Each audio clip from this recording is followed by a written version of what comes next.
नमस्कार विद्यार्थी मित्रांनो, प्रकरण 9 भाग 2 मौर्योत्तर काळातील भारत यामध्ये आपण सातवाहन साम्राज्याच्या उदयाविषयी जाणून घेणार आहोत। मगध हे भारतातील आद्य साम्राज्य होतं। मौर्य काळामध्ये स्थिर आणि नियमबद्ध प्रशासन प्रस्थापित झालेलं होतं। मात्र मौर्य सम्राट अशोक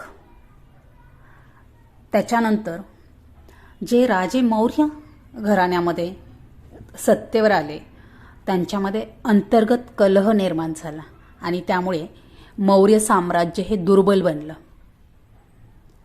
शेवटचा जो मौर्य सम्राट होता बृहद्रथ, या बृहद्रथानंतर पुष्यमित्र शुंग हा सत्तेवर आलेला। शुंग घराण्याची राजवट उत्तरेमध्ये उदयाला आली, त्याच काळात दक्षिणेमध्ये सातवाहन घराण्याची सत्ता उदयाला आलेली। जे मौर्य साम्राज्याचं विघटन झालं आणि त्यामुळे या सत्ता उदयाला येण्यासाठी अनुकूल अशी पार्श्वभूमी भारतामध्ये तयार झाली। महाराष्ट्रातील सगळ्यात प्राचीन राजसत्ता म्हणून सातवाहनांचा उल्लेख केला जातो। सिमुक सातवाहन हा या घराण्याचा मूळ पुरुष किंवा सातवाहन घराण्याचा संस्थापक सिमुक हा होय। आता सातवाहन हे जे नाव आहे ते सूर्यसूचक आहे। कदाचित सूर्योपासक म्हणूनही हे घराणं त्या नावानं ओळखलं जात असावं। सातवाहनांची सत्ता खरं तर महाराष्ट्रामध्ये औरंगाबाद जिल्ह्यातील पैठण परिसरामध्ये उदयाला आली।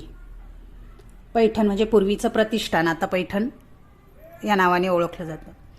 सुरुवातीला सातवाहनांची सत्ता नाशिक, पुणे, औरंगाबाद, कालांतराने महाराष्ट्र, आंध्र, कर्नाटक अशा विस्तीर्ण प्रदेशांवर पसरली।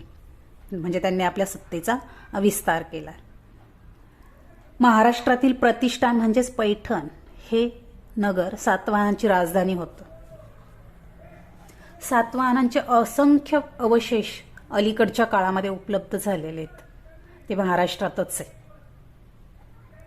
म्हणजे भौतिक साधने सातवाहनांच्या इतिहासाची खूप मोठ्या प्रमाणात महाराष्ट्रामध्ये सापडतात आणि म्हणून सातवाहन हे महाराष्ट्रातील सगळ्यात जुनं किंवा सर्वात प्राचीन राजसत्ता म्हणून ओळखली जात असावी। भोकरदन, पैठण या ठिकाणी जे उत्खनन झालं त्या उत्खननाने तर या गोष्टीला दुजोरा दिलाय, म्हणजे ते पुरावेच म्हणावे लागते। पुराणातील संदर्भानुसार सातवाहन घराण्यामध्ये एकूण 30 राजे होऊन गेले। ह्या 30 राजांपैकी विशेष उल्लेखनीय राजे म्हणून ज्या राजांचा उल्लेख या ठिकाणी करावा लागेल त्यामध्ये सिमुक सातवाहन, ज्याने सातवाहन घराण्याची सत्ता स्थापन केली महाराष्ट्रामध्ये। त्यानंतर कृष्ण सातवाहन, सातकर्णी, गौतमीपुत्र सातकर्णी, वशिष्ठीपुत्र पुलुमावी यांचा उल्लेख करावा लागेल।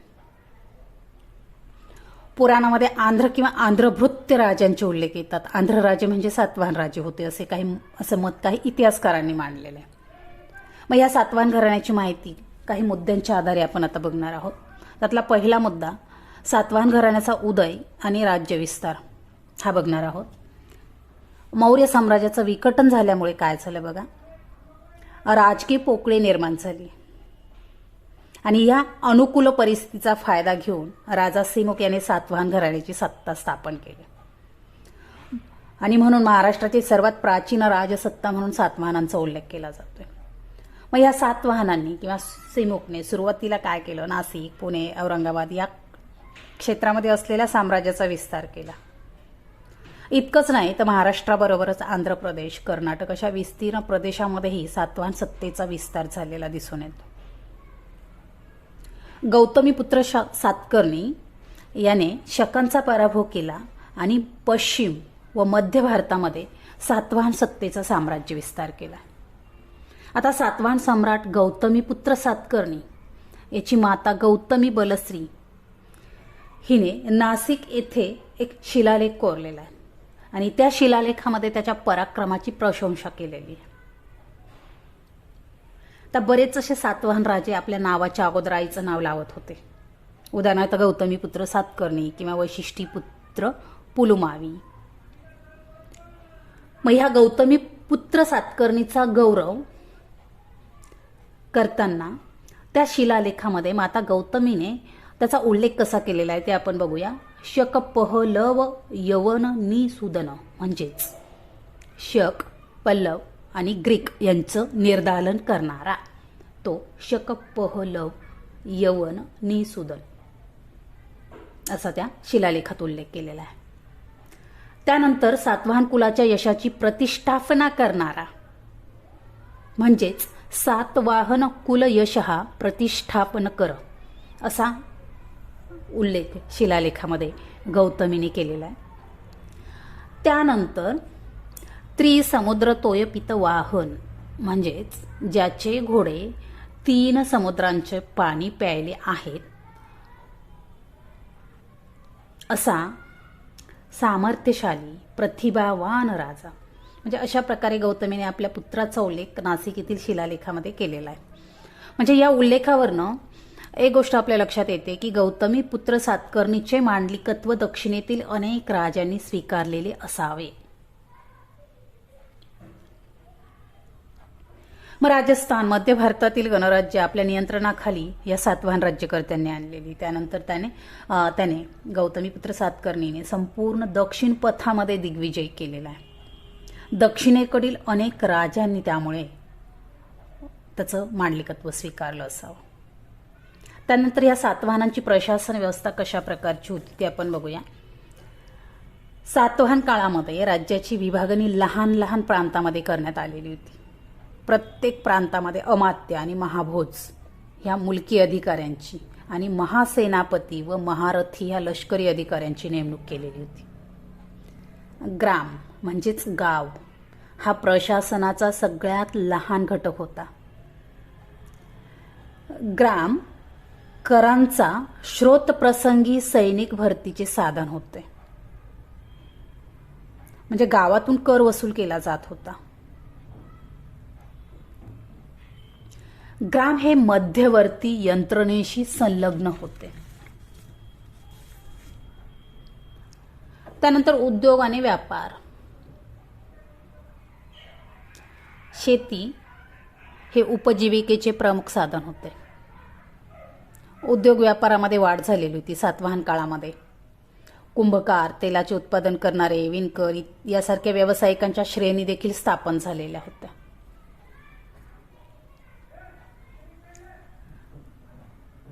Periplus of the Erythraean Sea या ग्रंथात तगर म्हणजेच तेर आणि प्रतिष्ठान म्हणजेच पैठण यांचा उल्लेख आलेला आहे. त्यानुसार दक्षिणापथ या प्रदेशातील व्यापारी स्थळांमध्ये 2 स्थळांना महत्त्व आलेलं आहे. त्यातलं पहिलं म्हणजे बॅरीगाझा, गुजरातमधील भरूच पासून दक्षिणेला 20 दिवसांच्या प्रवासाने गाठता येणारं प्रतिष्ठान म्हणजेच आत्ताचं पैठण, आणि दुसरं म्हणजे तगर.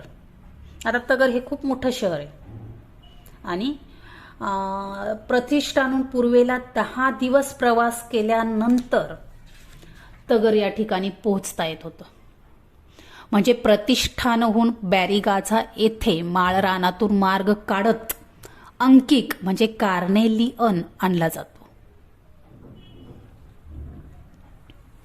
या उलट तगर येथून सुती कापड, विविध प्रकारची मलमल आणि गोनपाट बॅरीगाझा येथे पाठवलं जातं.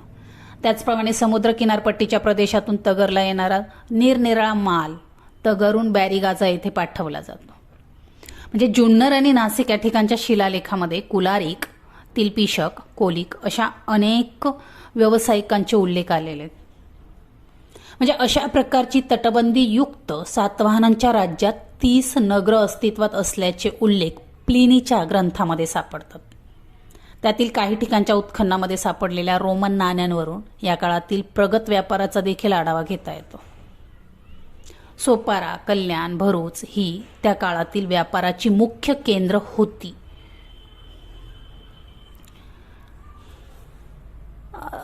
मग नाणेघाटातून मालाची वाहतूक केली जात होती. मग सुती कापड, विविध प्रकारची मलमल, अंकित, गोनपाट यांची निर्यात केली जात होती. नाणेघाट हा महाराष्ट्रातील एक प्राचीन व्यापारी घाटमार्ग. हा मार्ग पूर्वीचे जीर्णनगर म्हणजे जुन्नर आणि कोकण प्रदेशाला जोडतो. या मार्गाचं एक टोक वर जुन्नरच्या दिशेला तर दुसरं खाली कोकणात मुरबाड तालुक्यात ठाणे जिल्ह्यात आलेलं आहे. म्हणजे या घाटामध्ये सातवाहनांनी एक लेणं खोदवून घेतलं आणि तेथील लेखांमध्ये सातवाहन सम्राट नागनिका आणि सातवाहन राजांचा पराक्रम, त्यांनी केलेले दानधर्म यांची माहिती त्या शिलालेखांमध्ये आलेले. हे सगळे लेख ब्राह्मी लिपीत कोरलेले. त्या ठिकाणी सातवाहन राजांचे पुतळे देखील होते. घाटाच्या तळाशी वैशाख खेडे नावाचं गावात आलेले आणि त्या ठिकाणी प्रवाशांसाठी धर्मशाळा देखील बांधलेल्या होत्या. या घाटामध्ये जकात गोळा करण्यासाठी खोदवलेला एक दगडी रांजण आहे. सोपारा आणि कल्याण ही प्राचीन काळी महाराष्ट्रातील दोन अत्यंत महत्त्वाची व्यापारी केंद्र होते. केवळ देशांतर्गत नाही तर परदेशांशीही येथून व्यापार चालत होता. विशेषतः रोमहून आयात होणारा माल सोपाऱ्याला उतरवला जात होता आणि तेथून तो नंतर कल्याण, नाणेघाट, जुन्नर, नेवासा मार्गे पैठण, कोल्हापूरला नेला जात असावा. निर्यातीच्या वस्तूंची वाहतूक देखील याच मार्गावरून उलट दिशेने होत असावी.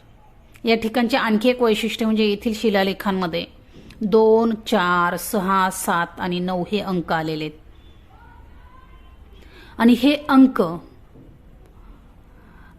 अशा पद्धतीने कोरलेले आहेत. 2, 4, 6, 7 आणि 9 अशा पद्धतीने कोरलेले आहेत. ते प्रचलित अंकलेखनाशी मिळते जुळते आहेत. मग सातवाहन काळामध्ये विद्येला आणि कलेला देखील राजाश्रय मिळालेला होता आणि म्हणून सातवाहनकालीन साहित्य व कलेविषयी आपण आता थोडक्यात माहिती बघणार आहोत. सातवाहनांच्या काळामध्ये प्राकृत भाषा आणि प्राकृत साहित्य समृद्ध झाले होते. सातवाहन राज्यकर्त्यांनी प्राकृत भाषा आणि साहित्याला प्रोत्साहन दिलं होतं. राजा हाल याने गाथा सप्तशती ह्या भाषा संग्रहाचं संपादन केलं होतं. सातवाहन घराण्याचा हा 17वा राजा होता, राजा हाल. त्याच्याच राज्यसभेतील मंत्री गुणाढ्य यांनी पैशाची या प्राकृत भाषेत बृहत्कथा नामक अजोड असा ग्रंथ लिहिलेला आहे. संस्कृत व्याकरणावर कातंत्र हा ग्रंथ देखील सातवाहन राजा सर्ववर्मा याने लिहिलेला आहे. म्हणजे मौर्य काळातील शिल्पांवर दिसणारा इराणी आणि ग्रीक शैलीचा प्रभाव शुंग आणि सातवाहन काळात कमी होऊन भारतीय शिल्पकलेच्या परंपरेचा विकास झाल्याचं दिसून येते. शिल्पकलेच्या भारतीय शैलीचा विकास झालेला आहे. सांची येथील क्रमांक 1च्या स्तूपाभोवती 4 तोरणं आणि कारले भाजे, नाशिक इत्यादी ठिकाणी डोंगर कोरून निर्मित विहार आणि चैत्यगृह. अजिंठा या ठिकाणी विश्वविख्यात लेण्यांमधील 8, 9, 10, 11, 12 आणि 13 क्रमांकाची जी लेणी आहेत, ही लेणी शिल्पकलेचं उत्तम नमुने आहेत. नाणेघाट महाराष्ट्रातील एक प्राचीन व्यापारी घाटमार्ग होता.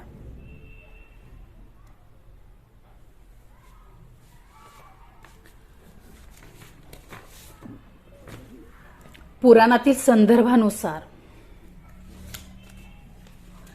या मार्गावरूनच मालाची ने-आण केली जात असावी, म्हणजे आयात निर्यात केली जात असावी.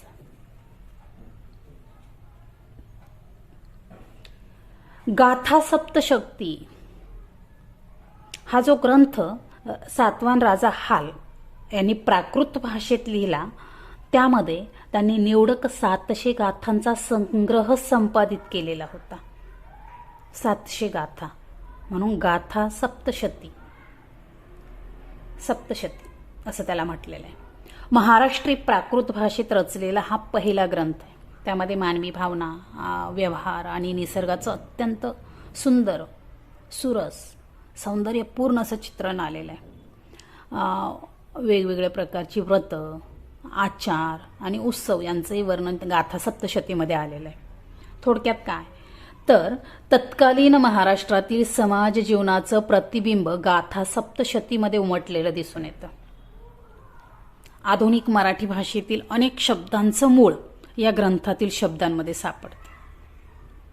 यातील कवितेवरून महाराष्ट्र प्राकृत आणि आधुनिक मराठी भाषा यांच्यातील दुवे स्पष्ट होतात.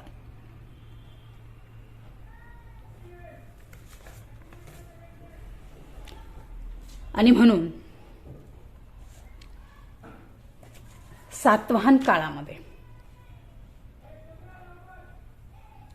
महाराष्ट्रामध्ये सुवर्णयुग अवतरलं होतं असं म्हटलं तरी वावगं ठरणार नाही. मग हे सातवाहन राज्यकर्ते आपल्या नावाच्या अगोदर आईच्या नावाचा उल्लेख करत होते किंवा आईचं नाव लावत होते. त्यापैकी गौतमी पुत्र सातकर्णी याच्या मातेचं नाव गौतमी बलश्री असं होतं. आणि म्हणून ह्या गौतमी पुत्र सातकर्णी याच्या कामगिरीचं वर्णन करताना गौतमी बलश्री हिने सातवाहन घराण्याचा सर्वश्रेष्ठ राजा सातकर्णी याच्याविषयी जे नाशिक येथील शिलालेखात वर्णन केलेलं आहे की शक पहलव यवन निसूदन सातवाहन कुल यशहा प्रतिष्ठापन कर आणि त्रिसमुद्र तोय पितवाह यावरनं तो सातवाहन घराण्याचा सर्वश्रेष्ठ राजा होता हे मान्य करावं लागेल. आणि म्हणून त्याच्या कामगिरीचं वर्णन करा. 5 मार्काला सविस्तर उत्तर लिहासाठी प्रश्न विचारला जाऊ शकतो. त्या दृष्टीने आपण आता गौतमीपुत्र सातकर्णीच्या कामगिरीचं आढावा घेणार आहोत. ह्या गौतमीपुत्र सातकर्णीने शकांचा पराभव केला आणि भारताच्या पश्चिम भागावर सातवाहनांचे वर्चस्व पुन्हा प्रस्थापित केलेले. मग त्याने कोणकोणत्या राज्यकर्त्यांचा पराभव केला तर त्यामध्ये त्याने साधारणपणे अवंती, सुराष्ट्र म्हणजे सौराष्ट्र आणि महाराष्ट्रातील शक या राजांचा पराभव केलेला आहे. मध्य भारतामध्ये आणि संपूर्ण दक्षिण पथ त्याने दिग्विजय केलेला आहे. दक्षिणेकडील राजांनी तर त्याचं मांडलिकत्व स्वीकारलं होतं हे आपण अगोदरच बघितलं. मध्य भारत आणि राजस्थानातील गणराज्यांवर त्याने आपलं प्रभुत्व प्रस्थापित केलेलं होतं. म्हणजे फक्त इतर राज्यकर्त्यांचा किंवा शक पहलव ग्रीक यांचं निर्दालन करणारा राज्यकर्ता कोणता तर गौतमीपुत्र सातकर्णी. शक राजा नहपान याच्या नाण्यावर गौतमीपुत्राची मुद्रा आलेली आहे. शक राजा नहपान आणि मग यावरनं त्याचा नहपानावरील विजय आणि सामर्थ्य दर्शवते. मग गौतमीपुत्रानंतर वशिष्ठीपुत्र पुलुमावी आणि यज्ञश्री सातकर्णी हे महत्वाचे राजे होऊन गेलेले. त्यानंतर मात्र सातवाहनांचा ऱ्हास सुरू झाला आणि सातवाहनांच्या सतत चाललेल्या संघर्षामुळे सातवाहन राज्य दुर्बल होत गेलं. मात्र या सातवाहन काळामध्ये सामाजिक स्थिती ही लवचिक होती. मग याच्यावर सहकारण स्पष्ट करा 3 गुणांसाठी जो प्रश्न विचारला जाऊ शकतो तो प्रश्न आपण बघूया की सातवाहन काळातील समाज व्यवस्था लवचिक होती. मग ग्रीक, पल्लव, शक, कुशाण यासारख्या परकीयांची आक्रमण सातवाहनांच्या काळामध्ये होत राहिली आणि हे परके लोक भारतातच स्थायिक झाले. त्यामुळे ते भारतीय समाजामध्ये मिसळून गेलेले. म्हणजे अशा प्रकारे परकीयांना आपल्यामध्ये सामावून घेणारी समाज व्यवस्था सातवाहन काळामध्ये अस्तित्वात होती. म्हणजे या अर्थाने सातवाहन काळातील समाज व्यवस्था लवचिक होती असं आपण म्हणू शकतो. सातवाहन काळातच जाती व्यवस्था दृढ झालेली आहे. कारण वैदिक काळापासून प्रचलित असलेले वर्ण कायम राहिले. बाहेरून आलेल्या परकीयांचा समाजात अंतर्भाव झाल्यामुळे वर्णसंकर घडून आलं आणि विविध व्यवसायातील श्रेणींना बंदिस्त स्वरूप आलं. कालांतराने वर्णाचं जातीत रूपांतर झालेलं हे आपण वेळोवेळी बघितलेलंच आहे. सातवाहन काळात अनेक व्यापारी नगरांचा देखील उदय झालेला आहे. म्हणजे शेतीबरोबरच उद्योग व्यापारामध्ये वाढ झालेली आहे. व्यापार उद्योगांचे नियंत्रण श्रेणीमार्फत केलं जाऊ लागलं आणि श्रेणींमार्फतच कारागिरांना कर्ज दिलं जाऊ लागलं. रोम बरोबर असलेल्या व्यापारामध्ये वाढ झालेली आहे आणि सातवाहन काळामध्ये पैठण, तेर, नाशिक, कराड यासारख्या व्यापारी नगरांचा उदय झालेला आहे. म्हणजे एकूणच सातवाहन काळात समाजाची 4 वर्णामध्ये विभागणी झालेली होती. त्यामुळे जाती व्यवस्था अधिक दृढ झालेली होती. वर्णसंकर आणि परकीयांचा समाजात अंतर्भाव या उल्लेखनीय बाबी आहेत. महारथी, महाभोज, महासेनापती या अधिकाऱ्यांचा समावेश पहिल्या वर्गामध्ये होत होता आणि दुसऱ्या वर्गात अमात्य, महामात्र, भांडागारिक या दुय्यम अधिकाऱ्यांचा समावेश होत होता. त्यांच्यासोबतच व्यापारी तांड्यांचे प्रमुख म्हणजे सार्थवाह आणि श्रेणींचे प्रमुख म्हणजे श्रेष्ठी यांचा देखील समावेश होत होता. तिसऱ्या वर्गात मात्र शेतकरी, वैद्य, लेखनिक म्हणजे कारकून, सुवर्णकार, गांधिक यांचा समावेश होत होता. तर चौथ्या वर्गात वर्धकी म्हणजेच सुतार, लोहवाणीज म्हणजेच लोहार, मालाकार म्हणजेच माळी, दासक म्हणजेच मच्छीमार इत्यादींचा समावेश चौथ्या वर्गामध्ये